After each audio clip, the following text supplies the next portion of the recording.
Take my hands. Why is it so important, Ismini? Don and I are no longer apart. We're together, and I'm content. Don't fight, Mian, whatever you do. I beg you. It didn't work the other day. What makes you so certain we'll be successful tonight?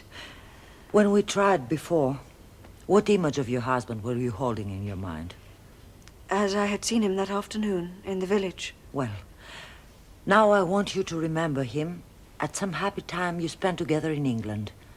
A time perhaps long ago. However he appeared to you here, on Rhodes. Dismiss those memories altogether. Try that.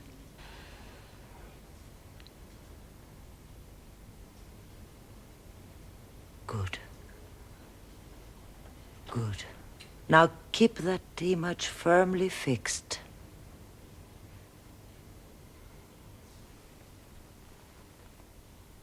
Yes, Anne. Yes. I see him clearly this time. This time. Nearly. Nearly. Almost there. Stay with me, Anne. Stay with me. Now. He's here. In the room with us. Do you feel it? Do you feel his presence? Yes. He's close. Very close. Oh, Don. You're here. You're here. Oh, thank God. And love. At last. At last. It's Don speaking. He's using David as a channel. We can ask no more than that. And it is enough. Anne needs your help. Take us back. Back to when you were here on Rhodes. And to that last night. Afterwards, I tried. In London, I tried to reach. Many times I wanted to tell her what it was important. Yes, I know. I know. So now, tell her now. My death, Anne. My death. It wasn't an accident. He made it happen. Lavalier. He's... Go on. The day I arrived, I saw Joseph Marcus. That was the first surprise. According to what they'd said on television, Marcus was supposed to be with the Prime Minister that weekend talking about... I don't remember what. But that's what he was supposed to be doing. I didn't think much more about it, though. His meeting at Chequers could have been called off for all I knew. But that evening, when I saw Emmerich Niedermann with the same fella, well, that really got me curious. The top man of the world's second largest multinational and the biggest private banker in Switzerland, both slipping into Rhodes in the one day. And the same reception committee for each of them. So where was the party? And who was throwing it? I found out the following day.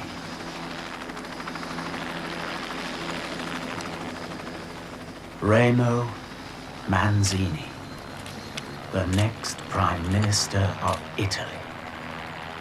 or so they say. This was getting to be quite a gathering.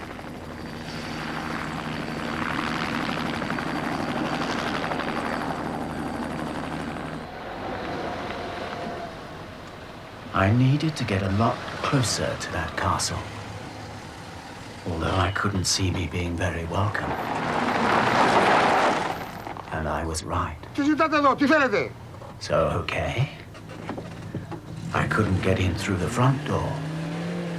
In that case, I'd come back when it was dark and try some other way.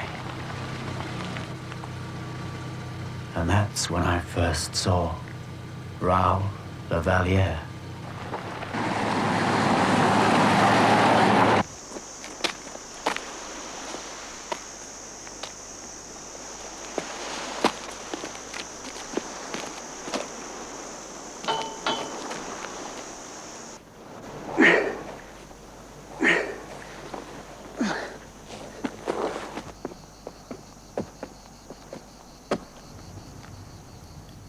It was easy. Too easy. I should have realized that. But then how was I to know that I was expected?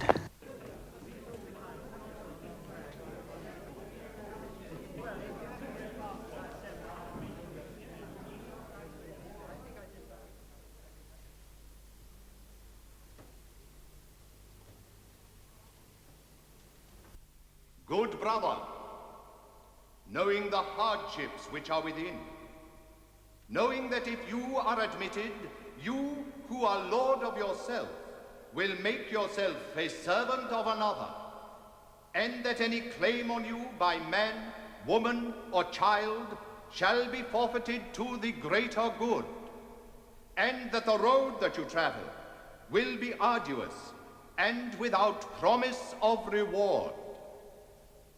Knowing these things, is it your wish to proceed?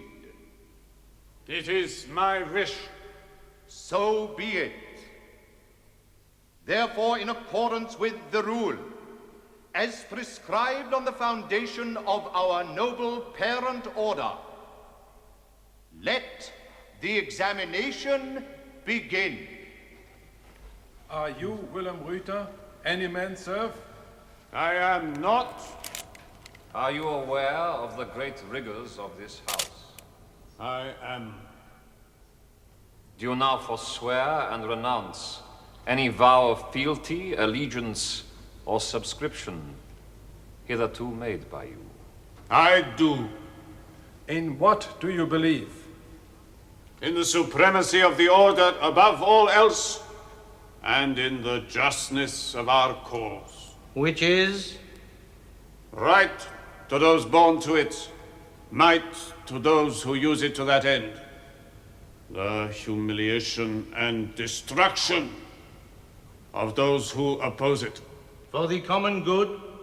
For the common good. And by any means. And by any means. Brother Knights, this man, having been examined and having answered well, stands on the threshold of this brotherhood.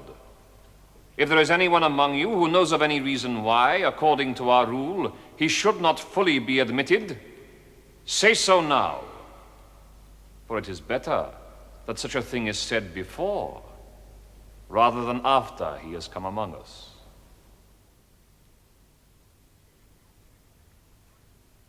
Is it your wish, then, that he joins us? In the name of us all, let it be so.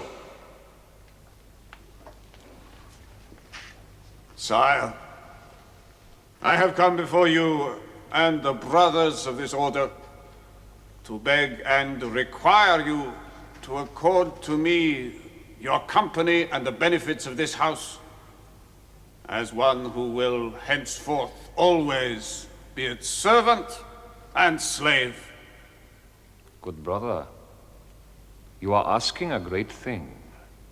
To achieve it, will you now swear on pain of death in default that henceforth, all the days of your life, you will obey the master of this brotherhood and any commander placed above you. That you will uphold the custom of our house, and that you will never desert this order, neither through strength nor weakness, neither in worse times nor better. I do so swear. Then so be it.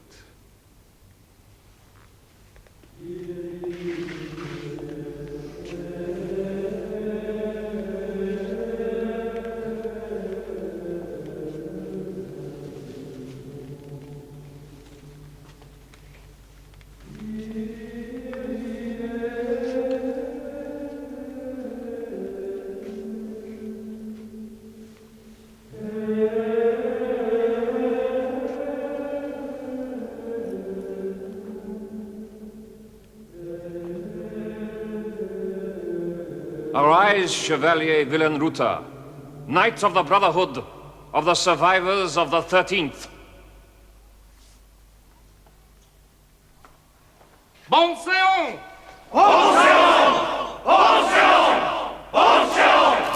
I'd heard and seen it all. Still, I couldn't really believe it. Some of the most powerful men in Europe banded together in a fascist brotherhood, apparently based on an old order of knights. But it was real. It was happening right in front of me. And I had to have the story of the century, with pictures. Only then it happened. Good evening, Mr. Tierney. Do not let him get away. No, that is unnecessary. Remain where you are.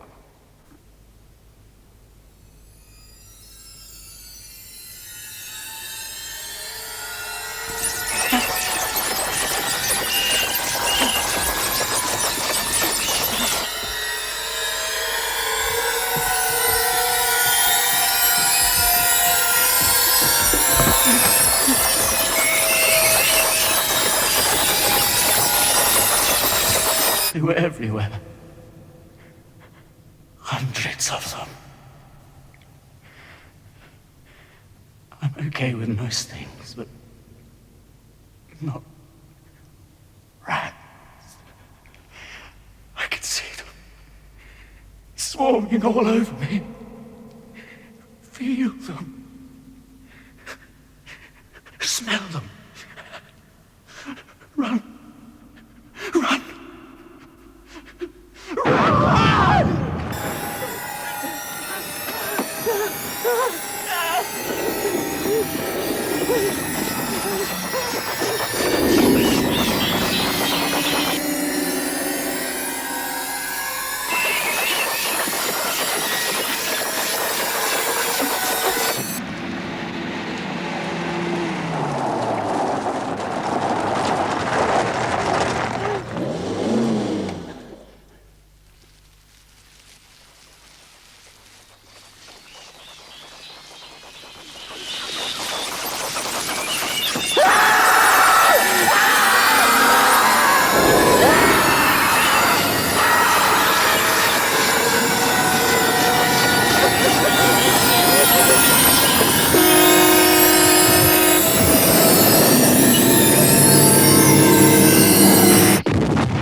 That's how it was.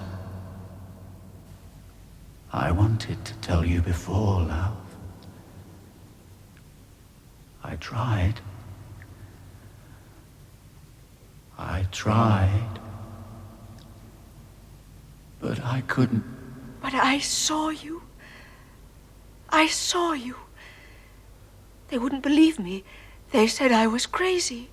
I tried. But then I sort of drifted. Further away. No, Don. You only left me for a little while. But I found you again. You were waiting for me here. I saw you.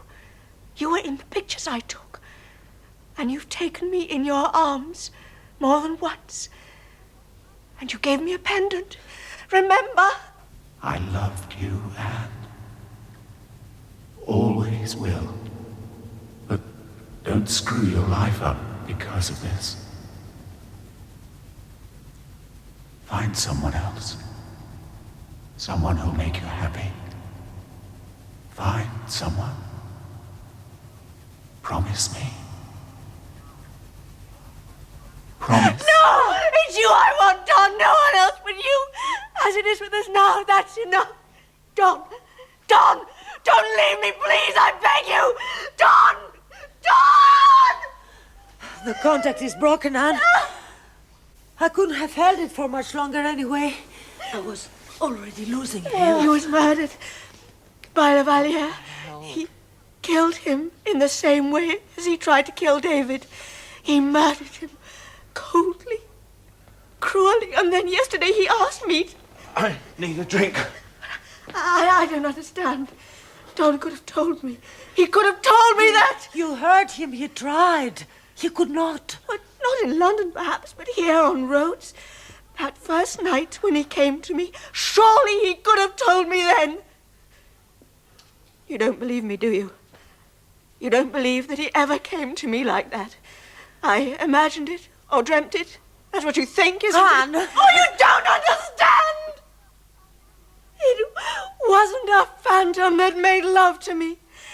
It was a warm, vital being with my husband's face and my husband's body.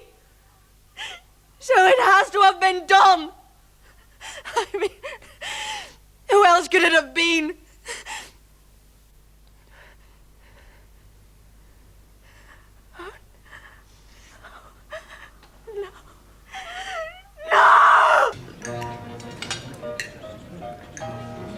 Recently, he has become very close to the Pontiff, and he has considerable influence with the Holy Father. What's more, he has every qualification. I agree. His Eminence is ideally suited to become one of us. Put his name forward at the inner conclave, Manzini, and I will support it. How is she? Calmer. I've given her a sedative. I doubt if she would get much sleep, though. Are you all right? Nothing like that's ever happened to me before. I hope to God it doesn't again.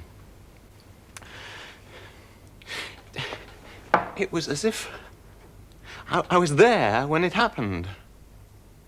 I saw it all as if I was Tierney. As you must have done, I suppose. And what did you make of that ceremony? Well, Castella's obviously the headquarters of some sort of cabal. A bloody powerful one, too, it would seem. A sort of neo-Nazi Freemasonry, modelled on the Knights Templar. It's incredible. It's frightening. You're certain of that, are you? The Templars are the root of this organization. Absolutely. I mean, the costumes, the regalia, that's what they were like. And that induction ritual, that's exactly how a postulant was admitted to the order in the old days, practically word for word. Besides, the name they're using, the Brotherhood of the Survivors of the 13th, that's damn near proof enough on its own. Why? Well, because it was on the 13th of April, 1307, that the master of the Templars and most of the knights in France were arrested. But not Tybalt de Montfort. No. Not Tybalt de Montfort. He'd got well clear by then. He was one of the original survivors. And he went on surviving a good few years. So, knowing what we do now, where do we go from here? I mean, yesterday, after Lavalier tried to get rid of me, you were dead set against going to the police. Do you still feel the same? Yes. And for the same reason. They wouldn't believe us. Besides, there's much more to it than just Tierney's murder and the existence of this organization, isn't there? Oh, such as? Speak your thoughts, David. Trust me with your suspicions.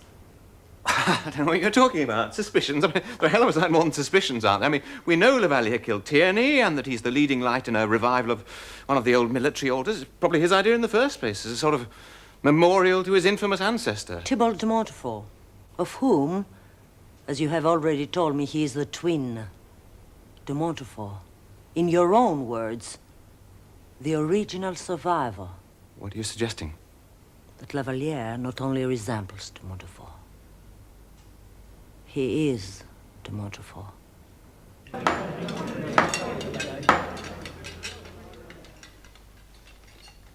To those who have gone before us, those among us, and those who will come after us, the Brotherhood. The Brotherhood!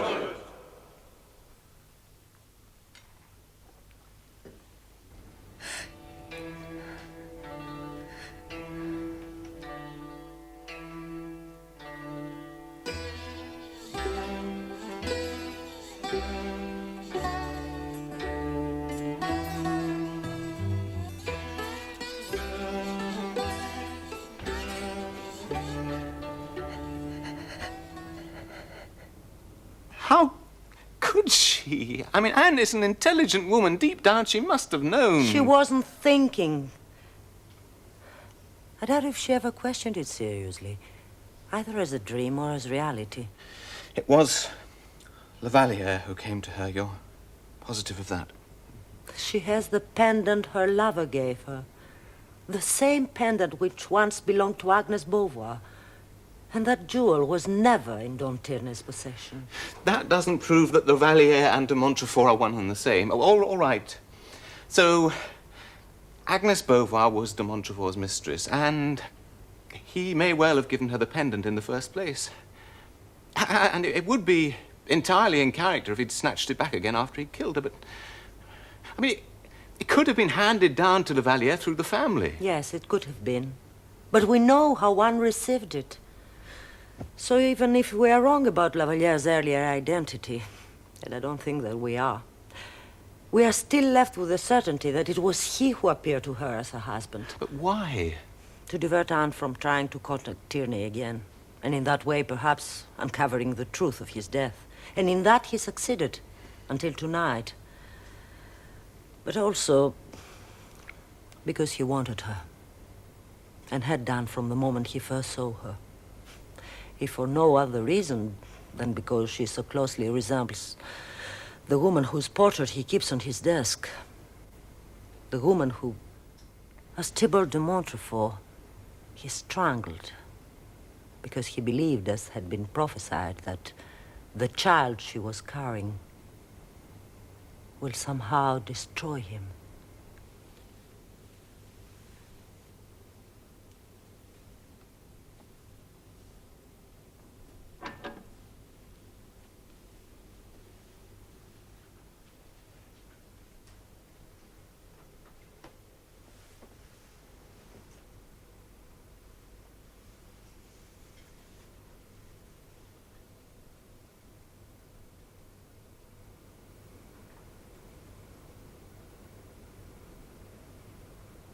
But it must be realized that it will not be possible to secure a monopoly overnight.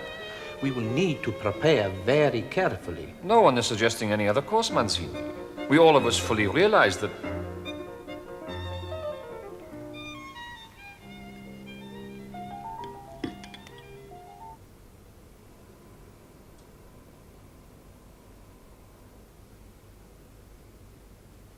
Maître?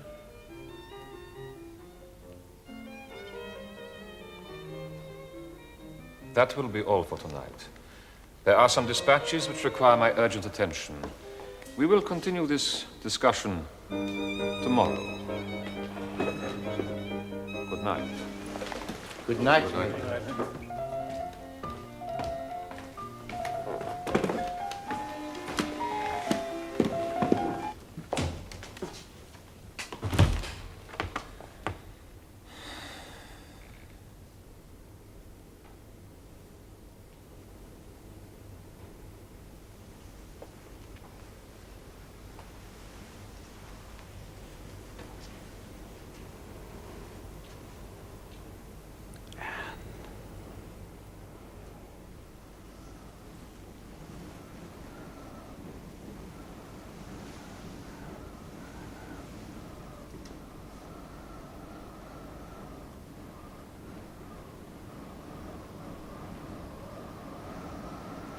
Drop it. Baskin is still alive. You know everything. That is a pity.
Good night, Colonel. Good night. Is it at 10 or 10:30, the inner conclave meeting tomorrow? 10 o'clock. But I suggest you are in your seats 5 minutes before that time. You know how the Maître dislikes being kept waiting, and there is a very full agenda. Until tomorrow, then. Good night. Good night, Chevalier.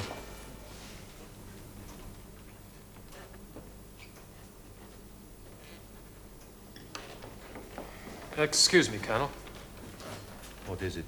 We've just received this telex from Vienna. It requires an immediate answer.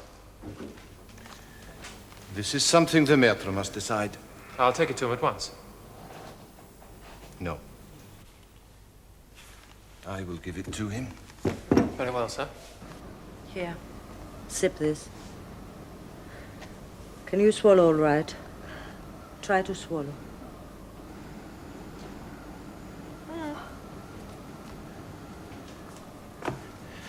There's nothing there. No body, not even a trace of blood, nothing. No, I told you. He was badly wounded and dying. After a fall like that, it's not possible for anyone to... Not humanly possible, I agree. But then we are not What's the dealing with... matter? What's wrong? Nothing that need distress you further. Believe me. David? She has to know. And there's no sign of Lavalier anywhere out there. But there has to be. He can't still be alive. Not after what's happened. He's dead. He must be... It's meaning I couldn't bear it. I'm certain of it. Raoul Lavalier is dead.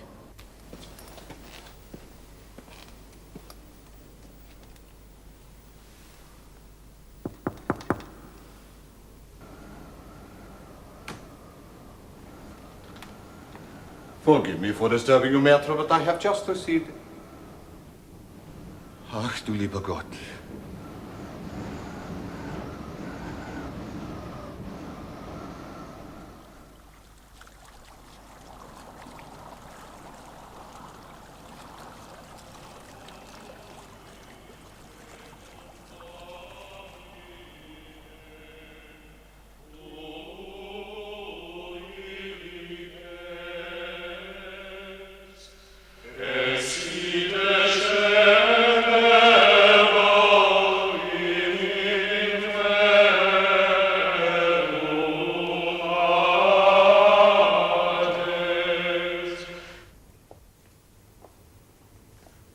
Hello?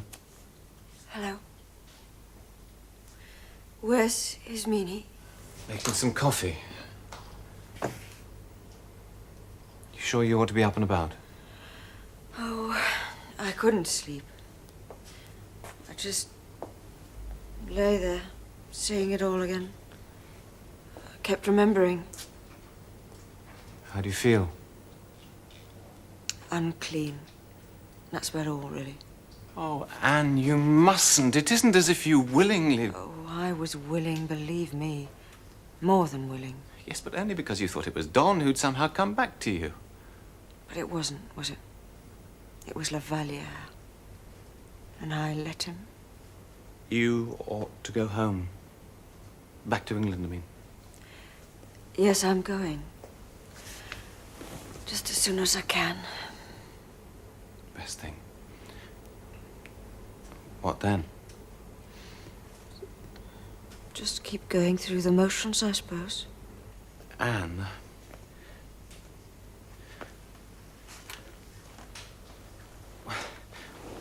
I know this isn't the right time, and I know you don't. But over these past weeks, I've. Oh, hell, I'm making a bloody botch up of this. What it comes down to is. If I can help. If you'd like me there with you. But only as a friend, of course. I mean, I know it couldn't be any other way at the moment, but if you'd like someone around, someone who understands, and someone who cares, and only until you're really back on your feet again, maybe. Well, it wouldn't take me long to pack. Oh, dear David, you've been so good to me.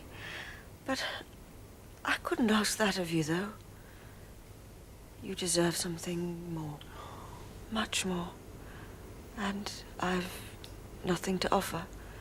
Not enough, anyway, and the chances are you'd end up despising me as much as I do. Oh, that's nonsense. I love you. No, don't, please. Don't say that. I don't want anyone to love me. Anyone. Ever again. This is a time of great sorrow and of incalculable loss to our order. A full investigation is underway, but it is already beyond any doubt that since no outsider entered the Castello last night, whoever is guilty of this foul crime is among us. He will be rooted out, and his punishment will be a fitting demonstration of our fury and our vengeance. But I tell you this, although our order has suffered a terrible blow, we will recover from it.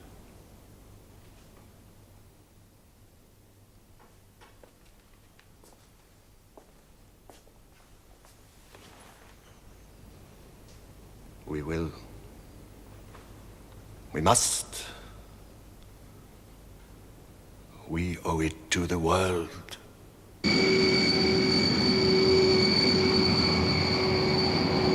Τελευταία αγγελία για την αναχώρηση της πίσεως 269 για Λονδίνο. Έξοδος επιβιβάσεως αριθμός 5. Your attention, please. This is the last call for the departure of Olympic Airways. Flight number 269 to London. Goodbye, Ismini. Immediate boarding gate number 5. I wish. So do I. I'll write. You give me a call next time you're in London, won't you? Of course. Bye-bye.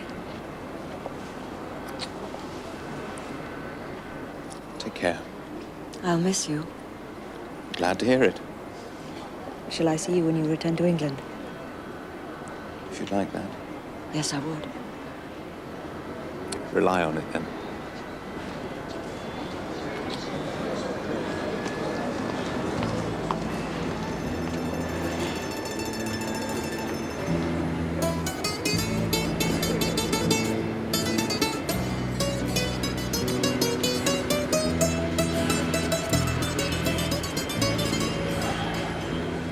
She's going to be all right, isn't she?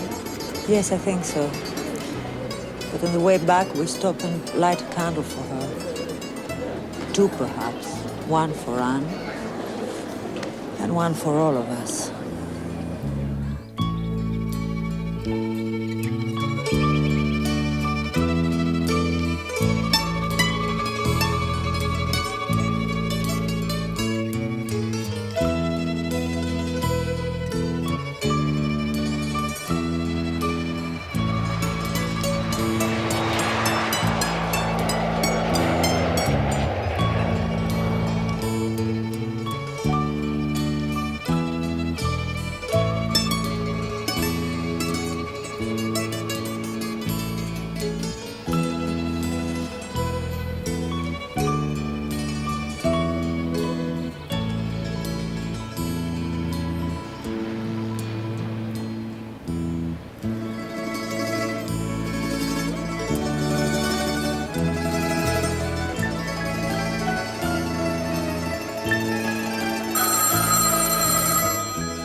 This is Dr. Hristoyani speaking. Who's that?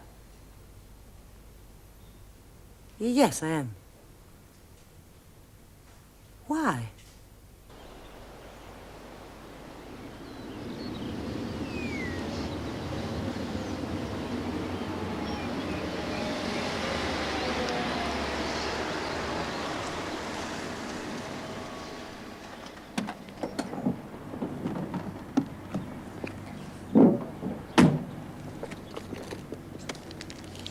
Thank you. Thank you very much.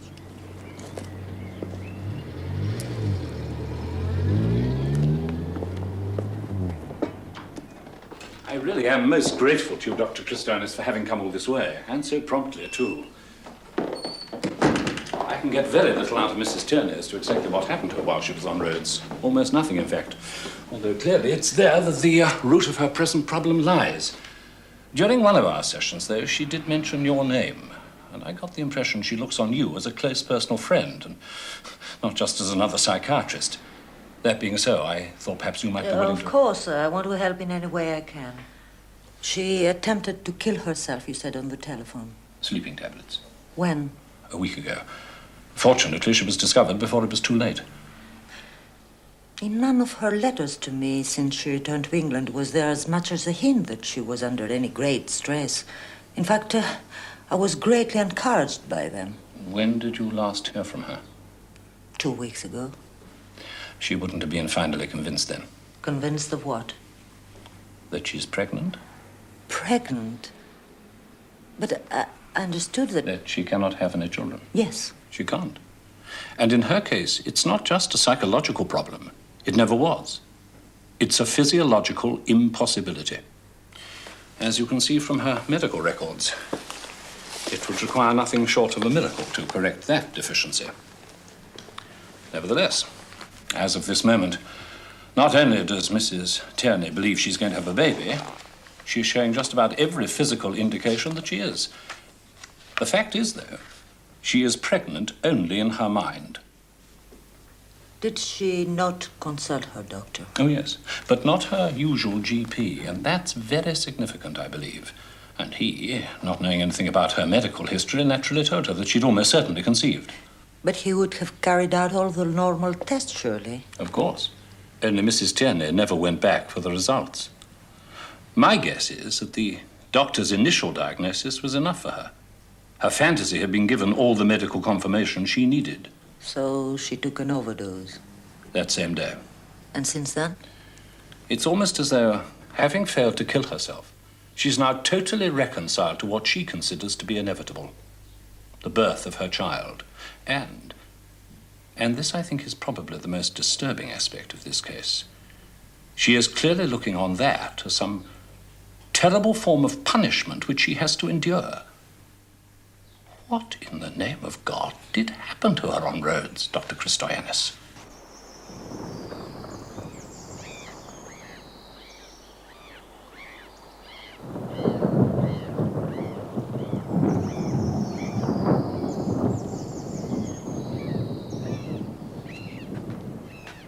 You made an excellent choice, Signor Taviani.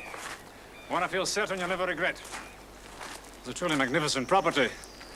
And very private. I felt sure it would suit you in every way.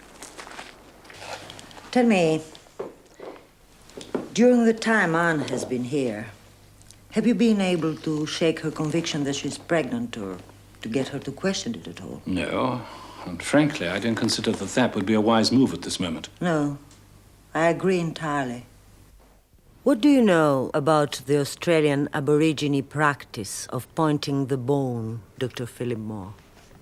It's a form of witchcraft, Doctor, when something prophesied is brought about simply by the intended victim learning that the bone has been pointed at him from however far away, and believing his fate to be inescapable.